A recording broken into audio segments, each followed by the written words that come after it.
Mais plus que la liberté, c'est ma dignité. J'ai été humilié constamment. Être prisonnier, c'est une humiliation. On vous fout du matin et le soir. Vous êtes comme un toutou. Viens ici, assieds-toi là-bas, va là-bas, truc. Mange, assieds-toi. Ça, c'est terrible. On est un chiot, quoi, entre les mains des. Les gardiens vous parlent comme ça. Ils n'ont même pas besoin de vous parler. Ils vous font comme ça. Ça veut dire, go. Bon, ok. Un geste. L'humiliation, la perte de la dignité, la perte de soi, quoi. Je n'étais plus Boualem Sansal. J'étais un prisonnier parmi d'autres. Je voudrais, Boualem Sansal, qu'on vienne en arrière. Votre arrestation à Alger en novembre 2024. Vous aviez des craintes en allant en Algérie. Est-ce que vous saviez que vous étiez en danger en atterrissant à Alger? Bien entendu.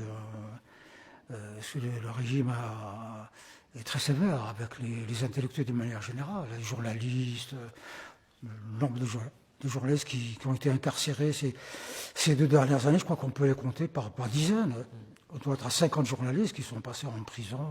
Certains très peu de temps, 1 semaine, 2 semaines, mais d'autres sont restés 2 années, 3 années, 4 années, et ils sortent de là complètement détruits. Donc je sentais voilà, moi je vis en Algérie, je ne vivais pas en France, je vis en Algérie.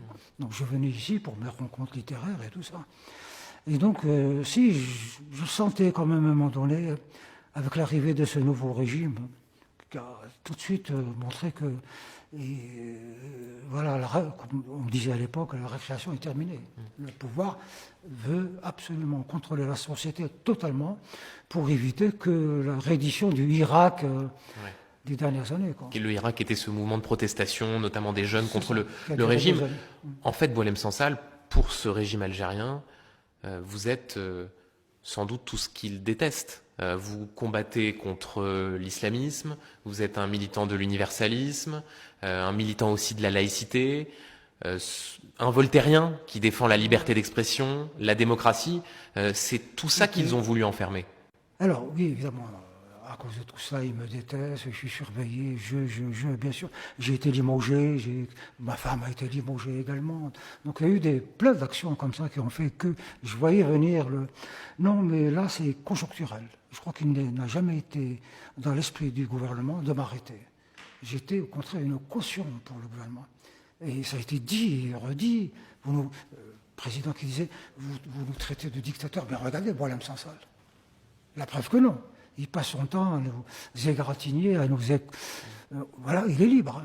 Non, c'est qu'à un moment donné, entre l'Algérie et la France, il s'est passé quelque chose. Un divorce ontologique au moment où Macron a décidé de reconnaître la marocanité du Sahara occidental. Ça, c'est hyper sacré.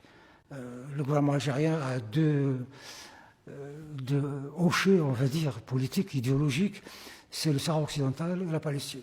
C'est avec ça qu'il se justifie, qu'il se donne une dimension messianique, africaniste, et voilà.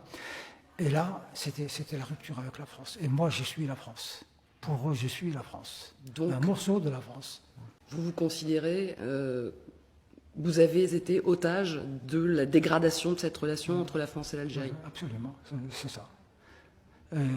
Et il fallait... Alors, ils avaient déjà beaucoup de franco-algériens et même français, comme Christophe Glaise, mais il fallait quelqu'un emblématique. Voilà, c'était... Voilà, ça aurait pu être Kamel Daoud, il le déteste autant, sinon plus que moi. Mais moi, j'étais en Algérie, j'étais là, il me tenait... Et vous avez été inculpé pour des propos qui relèvent, selon le régime algérien, de l'atteinte à l'unité nationale. Vous êtes exprimé sur le partage des frontières entre l'Algérie et le Maroc. C'est pour ça qu'on vous a arrêté. On vous a demandé de revenir sur ces propos, vous amender. Non, mais il fallait un prétexte. Ils ont décidé de m'arrêter parce que, voilà, rupture ontologique avec la France à propos du Sahara occidental.